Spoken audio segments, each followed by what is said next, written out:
నమస్తే, welcome to Ankusam news bulletin. ముందుగా headlines చూద్దాం. చంద్రబాబు మరోసారి మోసం చేయడానికి సిద్ధమవుతున్నారు సీఎం జగన్.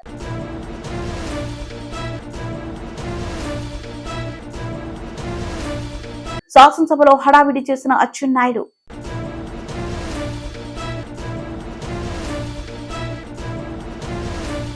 సూర్యనారాయణ స్వామి దేవాలయంలో మాస శివరాత్రి ప్రత్యేక పూజలు.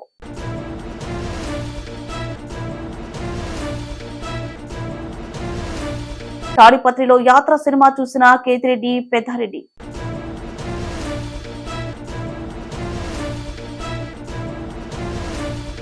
వాహనాల చోరీయుత అరెస్ట్, 29 స్వాధీనం అనంత ఎస్పీ.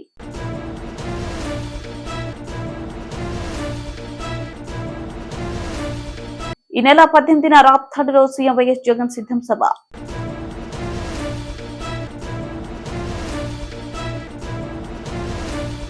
కొమరిపాలెంలో వైసీపీ నుండి రామకృష్ణారెడ్డి ఆధ్వర్యంలో టీడీపీలోకి చేరికలు.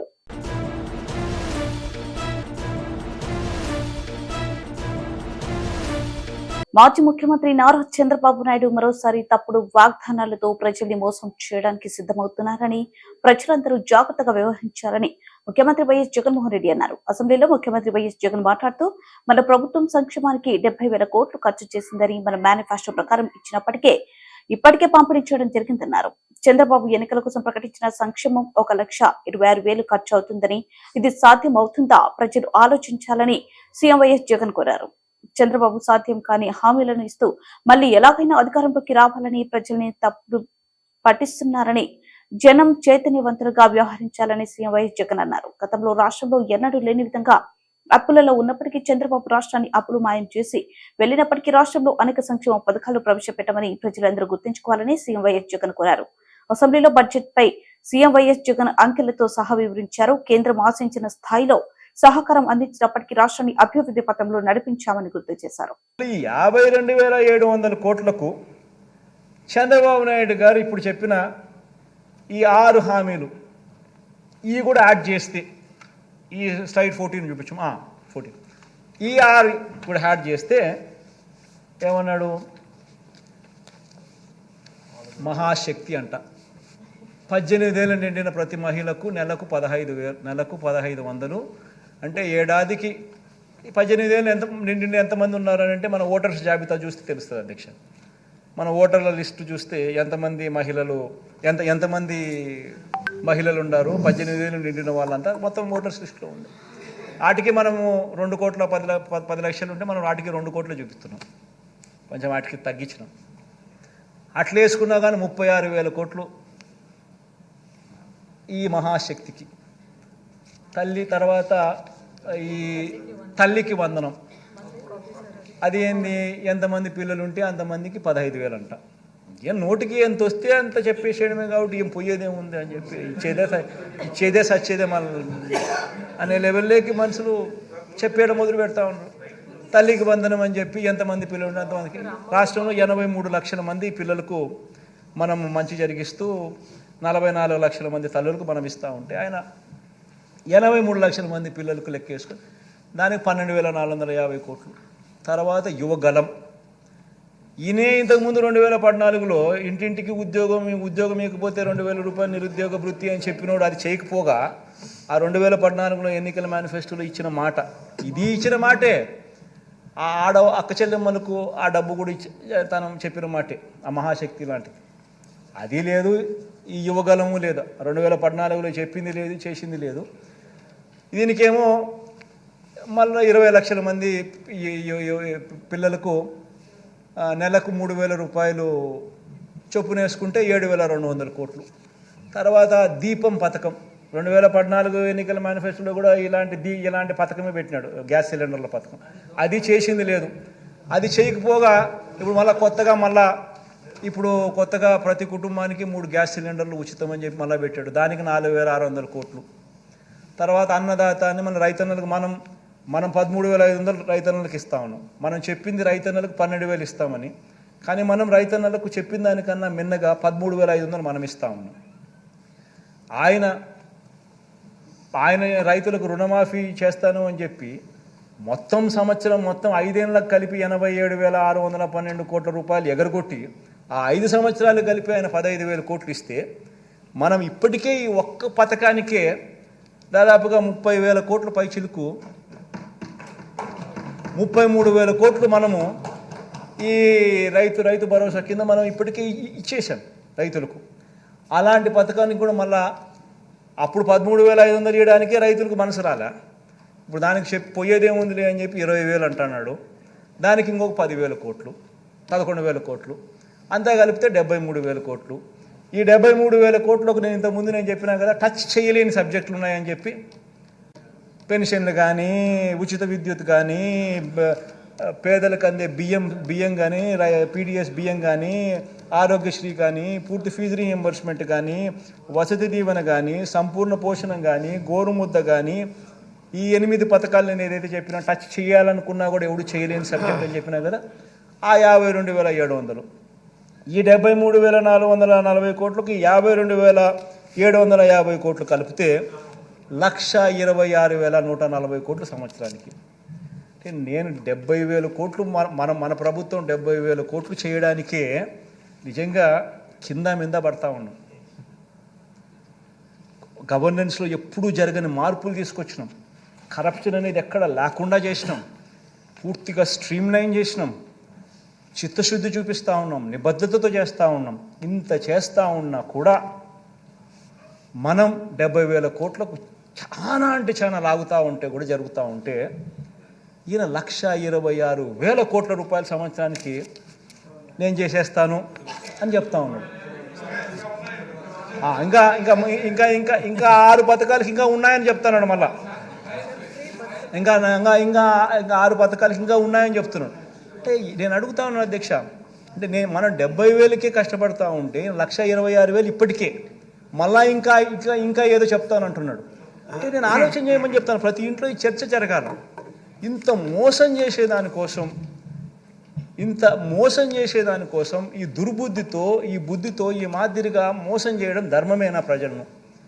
ఇంత అబద్ధాలు ఆడడం, ఇంత కుట్రలు పనడం, ఇంత మాదిరిగా మోసం చేయాలనే ఆలోచనతోనే మోసం చేయడానికి కోసమే ఈ మాదిరిగా ఒక రంగురంగుల మేనిఫెస్టో తీసుకొని వచ్చి ఈ మాదిరిగా మోసం చేసే దిశగా అడుగులు వేయడం ధర్మమేనా అని అడుగుతా ఉన్నా. ఆలోచన చేయమని అడుగుతా ఉన్నా. ప్రతి ఒక్కరూ కూడా ఈ విషయం ప్రతి ఇంట్లో కూడా చర్చ జరగాలని కూడా కోరుతా ఉన్నా. అధ్యక్ష చంద్రబాబు నాయుడు గారిని అడిగితే, అధ్యక్ష మరి జగన్ 70,000కే ఇంత కష్టపడతా ఉన్నాడు కదబ్బా, నువ్వు 70,000కే రాష్ట్రం శ్రీలంక అయిపోతుందని అంటున్నావు కదా, మరి నీకు ఇవన్నీ చేస్తే కనీసం 1,26,000 నువ్వు చెప్పే కొత్త యాడ్ చేస్తే అది ఇంకా 1,50,000కు పోతుందేమో నాకు తెలియదు. అవన్నీ చేయడానికి నీకు డబ్బులు ఎక్కడి నుంచి వస్తాయనంటే చంద్రబాబు నాయుడు, ఈనాడు, ఆంధ్రజ్యోతి, TV5 వాళ్ళకి మీడియా బలం ఎక్కువ కదా అధ్యక్ష. ఎల్లో మీడియా ఎక్కువ, మీడియా బలం ఎక్కువ. వాళ్ళు ఏదైనా గోబెల్స్ ప్రచారం చేయగలుగుతారు. వాళ్ళందరూ ఏమంటారు, చంద్రబాబు నాయుడు సంపద సృష్టిస్తాడు. ఆశ్చర్యం అనిపిస్తుంది అధ్యక్ష. చంద్రబాబు నాయుడు సంపద సృష్టిస్తాడు అని అంటాడు. సరే పోనీ సంపద సృష్టించే కార్యక్రమం ఆయన కొత్తగా ముఖ్యమంత్రి ఇప్పుడు ఫస్ట్ టైం కావడం లేదు కదా, ఆయన సంపద అనేది ఆయన 14 ఏళ్లలో ఆయన సంపద సృష్టించి ఉండాలి కదా. సో 3 సార్లు ఆయన ముఖ్యమంత్రి అయినాడు. సో 3 సార్లు ఆయన ముఖ్యమంత్రి గతంలో పనిచేసినప్పుడు ఆ గత ప్రత్యక్ష దైవం ఆరోగ్య ప్రదాత సూర్యనారాయణ స్వామి వారి అనిశెట్టి మండలంలో ఆలయ ప్రధాన అర్చకులు శ్రీ ఇప్పిలి శంకర వర్మ ఆధ్వర్యంలో శ్రీ స్వామివారి దేవస్థానం నందు 8వ తేదీ 2వ నెల 2024 గురువారం ఉదయం 8:30 ఆలయ వేద పండితుల మరియు అర్చకుల ద్వారా మాస శివరాత్రి మహాపర్వం శివ పంచయతన సహిత మహాలింగార్చన నిర్వహించారని ఆలయ ఈవో డిఎల్వి రమేష్ బాబు తెలిపారు.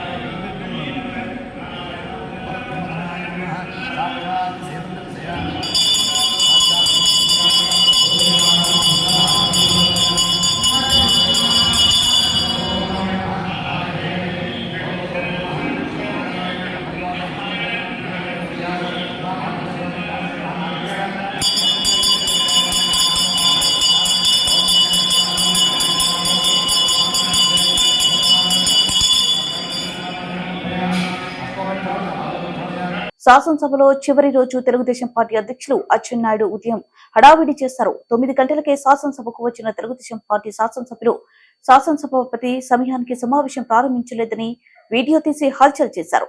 శాసనసభ్యులకు అధికార పార్టీకి శాసనసభ అంటే గౌరవం లేదని, తెలుగుదేశం పార్టీ ప్రజల పట్ల ప్రేమతో శాసనసభను గౌరవిస్తూ హాజరవుతున్నామని అచ్చెన్నాయుడు అన్నారు. శాసనసభ సమావేశాలు ఎటువంటి చర్చలు జరగనీయకుండా అధికార పక్షం వ్యవహరిస్తుందని, జనంకు ఉపయోగపడే ఒక చర్చ కూడా అసెంబ్లీ జరగలేదని అచ్చెన్నాయుడు ఆవేదన వ్యక్తం చేశారు. శాసనసభ ప్రవేశ ద్వారం ఇది. తెలుగుదేశం శాసనసభ్యులందరం కూడా 5 నిమిషాలు తక్కువ 9కి వచ్చి సభలు 9 గంటలు జరపాలని చెప్పి నోటీస్ ఇచ్చారు కాబట్టి మేము 5 నిమిషాలు తక్కువ 9కే వచ్చాం. ఇప్పుడు 9:10 నిమిషాలు అయింది. శాసనసభ కనీసం బెల్ల కొట్టలేదు. ఎందుకు కొట్టలేదంటే లోపల వైసీపీకి చెందినటువంటి 3 శాసనసభ్యులు ఉన్నారు. అంటే ఈ ముఖ్యమంత్రి మీద, ఈ ప్రభుత్వం మీద వైసీపీ శాసనసభ్యునికి ఏం నమ్మకం ఉందో ఈ రోజు ఈ శాసనసభ సాక్షిగా ఈ రోజు తెలిసింది. ఏది ఏమైనా సరే ప్రజాస్వామ్యాన్ని నమ్మినటువంటి వ్యక్తులుగా శాసనసభలో మాకు ఏ అవకాశాలు ఇవ్వకుండా, ప్రజా సమస్యలు లేవనెత్తకుండా, మమ్మల్ని ఎన్ని అవమానాలకు గురి చేసిన ప్రజల గురించి శాసనసభకు వచ్చి మా బాధ్యతని మేము నిర్వహిస్తున్నాం. ఇంత దారుణం ఎప్పుడు కూడా లేదు. 9-8 నిమిషాలు అయింది. ఇంత దారుణం ఏది ఏమైనా సరే ఈ 5 సంవత్సరాలు ఈ శాసనసభలో ఈ రాష్ట్రానికి ఉపయోగపడినటువంటి ఒక్క చట్టం కూడా చేయలేదు. ఈ శాసనసభలో ఏ చట్టం చేసినా సరే ఈ రాష్ట్ర వినాశనానికి దారితీసిన చట్టాలే చేశారు. అందుకే ఈరోజు ఈ విషయాలన్నీ ప్రజలకు తెలియజేస్తున్నాం. దయ ఉంచి ప్రజలారా ప్రతి ఒక్కరు ఆలోచించండి. శాసనసభ అంటే ఈ రాష్ట్రానికి ఒక దేవాలయం. 5 కోట్ల మంది ప్రజలకి న్యాయం చేసినటువంటి సభ. ఈ సభని ఇంత దారుణంగా తయారు చేశారు. ఈ రోజు జగన్మోహన్ రెడ్డి ముఖం చూడాలన్నా, శాసనసభకు రావాలన్నా నీ శాసనసభ్యులే ఈ రోజు రావడం లేదంటే ఇప్పటికైనా సిగ్గు తెచ్చుకోమని చెప్పి ఈ సందర్భంగా కోరుతున్నాం. 10 నిమిషాలు అయింది. మేము ప్రజాస్వామ్యాన్ని నమ్మిన వాళ్ళగా శాసనసభని గౌరవించాలని 5 నిమిషాల తక్కువ 9కి వస్తే నీ అధికార పార్టీ సభ్యులు ఒక్కరు కూడా రాలేదంటే బుద్ధి తెచ్చుకో జగన్మోహన్ రెడ్డి అని చెప్పి ముఖ్యమంత్రి వైఎస్ జగన్మోహన్ రెడ్డి పాదయాత్ర ప్రధాన అజెండాగా రూపుదిద్దుకున్న యాత్ర 2 సినిమాను అనంతపురం జిల్లా తాడిపత్రి నియోజకవర్గం శాసనసభ్యులు కేతిరెడ్డి పెద్దిరెడ్డి తాడిపత్రిలో సినిమా హాల్ కి వెళ్లి సినిమా చూశారు. ఈ యాత్ర సినిమా వైసీపీ కార్యకర్తలతో కలిసి పెద్దిరెడ్డి సినిమా హాల్లో హడావిడి చేశారు. భారీ ఎత్తున తాడిపత్రి ప్రాంతం వైఎస్ఆర్సీపీ నాయకులు సినిమా హాల్ కి చేరుకున్నారు.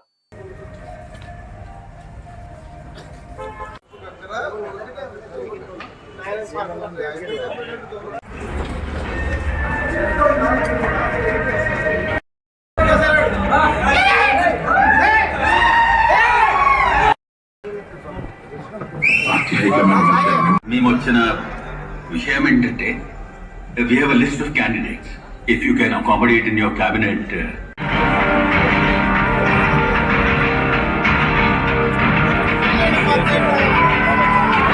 అనంతపురం జిల్లాలో వివిధ ప్రాంతాల్లో ద్విచక్ర వాహనాలను దొంగలించే ముఠాను అనంతపురం జిల్లా పోలీసులు చాకచక్యంగా అరెస్ట్ చేశారు. అరెస్టుకు సంబంధించిన వివరాలను అనంతపురం జిల్లా ఎస్పీ అన్పురాజన్ మీడియాకు వివరించారు.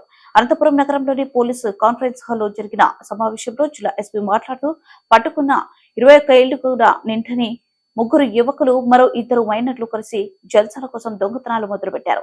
ఈజీగా బైకులు చోరీ చేస్తూ ఆ సొమ్ముతో తిరుగుతున్న వారిని అనంతపురం పోలీసులు అరెస్ట్ చేశారు. అనంతపురం నగరంతో పాటు చుట్టుప్రక్కల ప్రాంతాలకు చెందిన నరేష్ మహేంద్ర, నాని కుమార్ అనే 3 యువకులు, అలాగే 2 మైనర్లు తాగుడు తదితర వ్యసనాలు అలవాట్లు ఉన్నాయి. జల్సాలకు బానిసలైన వీరి వాహనాలు చోట్లకు పాల్పడుతూ వచ్చారు.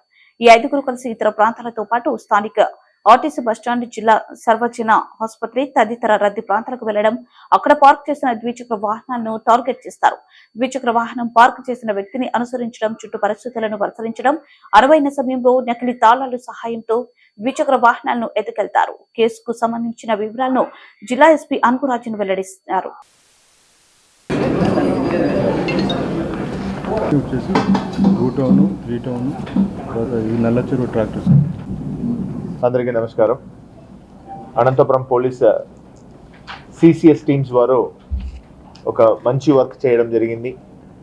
2 వీలర్ అఫెండర్ 5 మందిని ఈరోజు అరెస్ట్ చేయడం జరిగింది. వాటిలో 2 జువెనైల్ కాబట్టి వాళ్ళిద్దరిని కూడా జువెనైల్ జస్టిస్ బోర్డుకు ఎదురుగా ప్రొడ్యూస్ చేయడం జరుగుతున్నాయి. మిగతా 3 కూడా నరేష్, మహేందర్ అండ్ నాని అని అనంతపురం టౌన్కు సంబంధించిన వారే. వీళ్ళు 3ని జ్యుడిషియల్ రిమాండ్ కోసం కోర్టుకు ప్రొడ్యూస్ చేయడం జరుగుతున్నాయి. వీళ్ళ దగ్గర నుంచి దాదాపు 24 vehicles Anantapuram 1 town, 2 town, Raptadu, అదేవిధంగా తాడిపత్రి టౌన్ ఇలాంటి ప్రాంతంలో దొంగతనం చేసిన వెహికల్స్ని రికవర్ చేసి ఈరోజు వీళ్ళని రిమాండ్ చేస్తూ, అదేవిధంగా వాళ్ళ దగ్గర నుంచి స్వాధీనం చేసే వెహికల్ని కూడా కోర్టు ద్వారా విక్టిమ్స్కి రిలీజ్ చేయడానికి అన్ని ప్రయత్నాలు చేస్తున్నాము. Total value of the vehicle recovered చూసుకున్నా 25 lakh worth of property has been recovered. 24 motorcycle, ఒక tractor along with the trolley. ఇది ఒక గ్యాంగ్కి సంబంధించిన రికవరీ.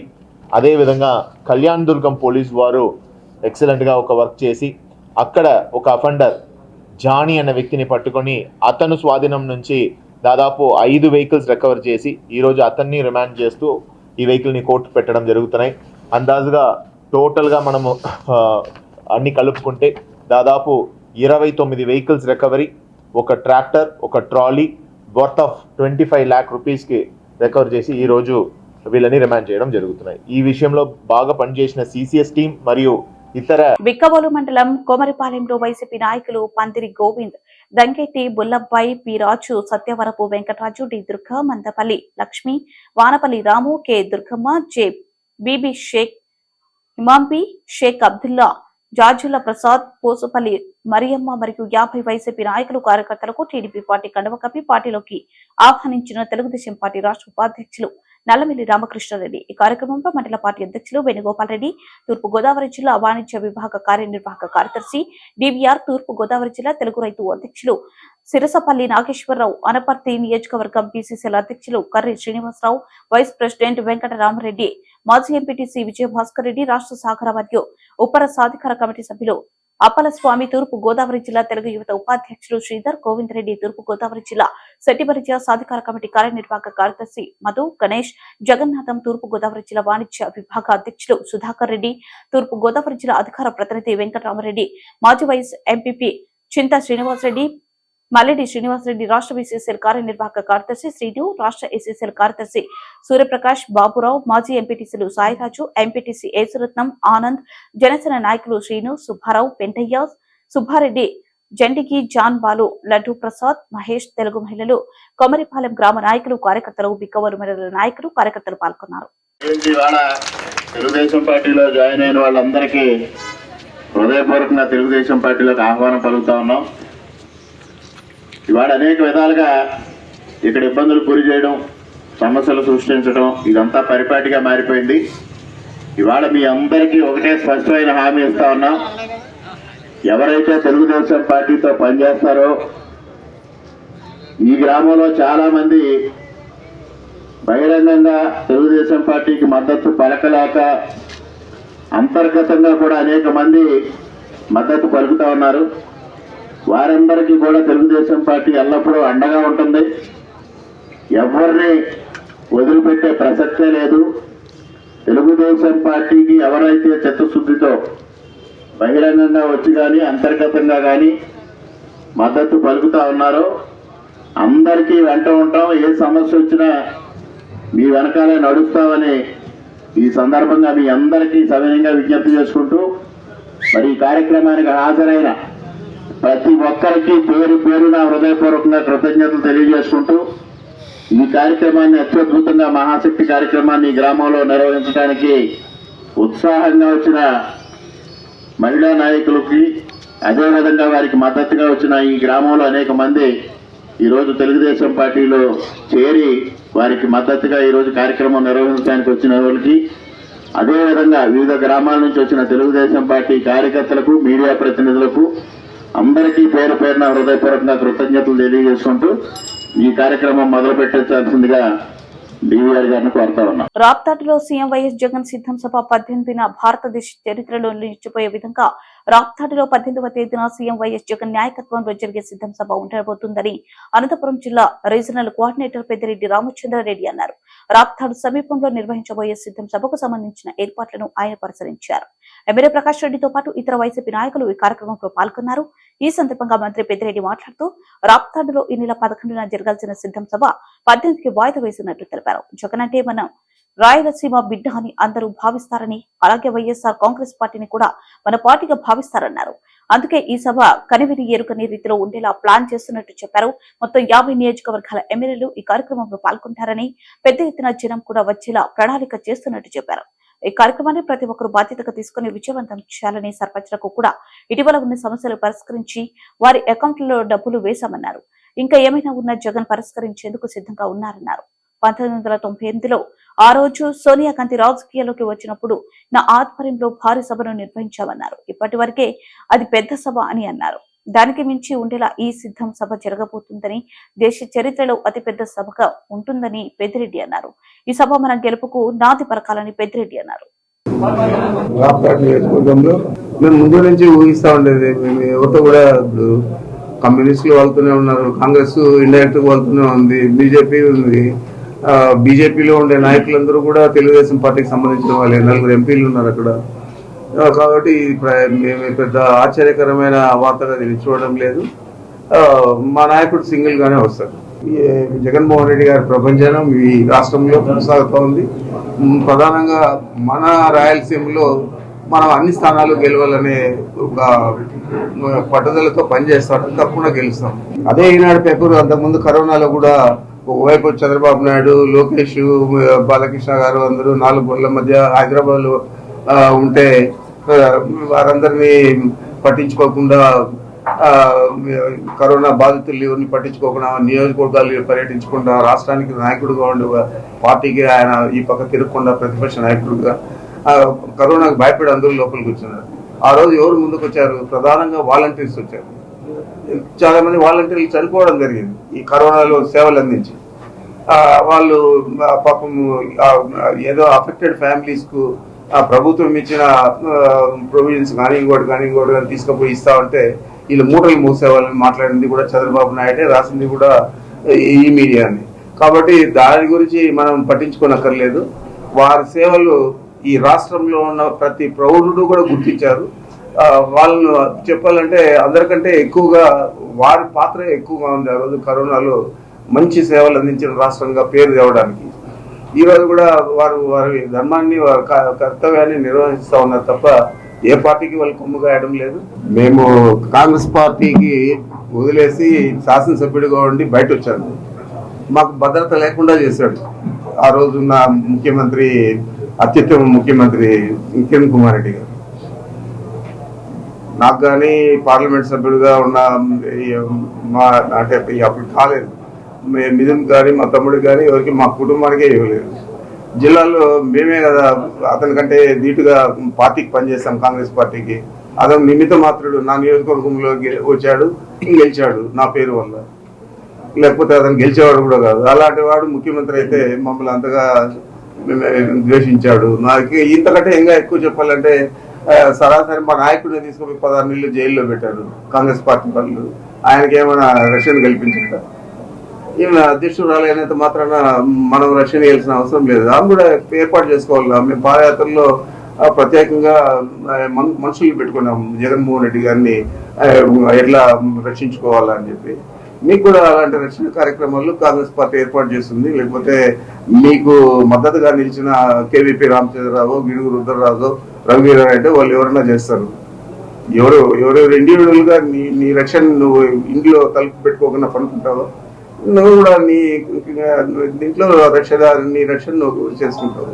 ఆ విధంగా ఆమె చేసుకోవాలా. ఇక్కడ వచ్చి వైఎస్ఆర్ కాంగ్రెస్ పార్టీను లేకపోతే మా నాయకుడు జగన్మోహన్ రెడ్డి గారిను కించపరిచే విధంగా మాట్లాడడం అనేది చాలా దురదృష్టకరం. ఉత్తరాంధ్రకు సంబంధించి అక్కడ సిద్ధం సభ జరిగింది, ముఖ్యమంత్రి గారి సభ. అదేవిధంగా ఏలూరులో మొన్న జరిగిన ఏలూరులో సభ 3వ తేదీ, అది కూడా ఈస్ట్ వెస్ట్ ఉమ్మడి జిల్లాలు కృష్ణా జిల్లా కలిపి అక్కడ చేయడం జరిగింది. దాదాపు అక్కడ కూడా ఒక 50 నియోజకవర్గాలతో అక్కడ ఆ సమావేశం ఏర్పాటు చేశారు. రాయలసీమ జిల్లాల్లో కూడా దాదాపు 50 నియోజకవర్గాలు ఇక్కడ ఈ సభకు హాజరవుతూ ఉన్నారు. లక్షలాది మంది ఈ సభలో పాల్గొంటారు.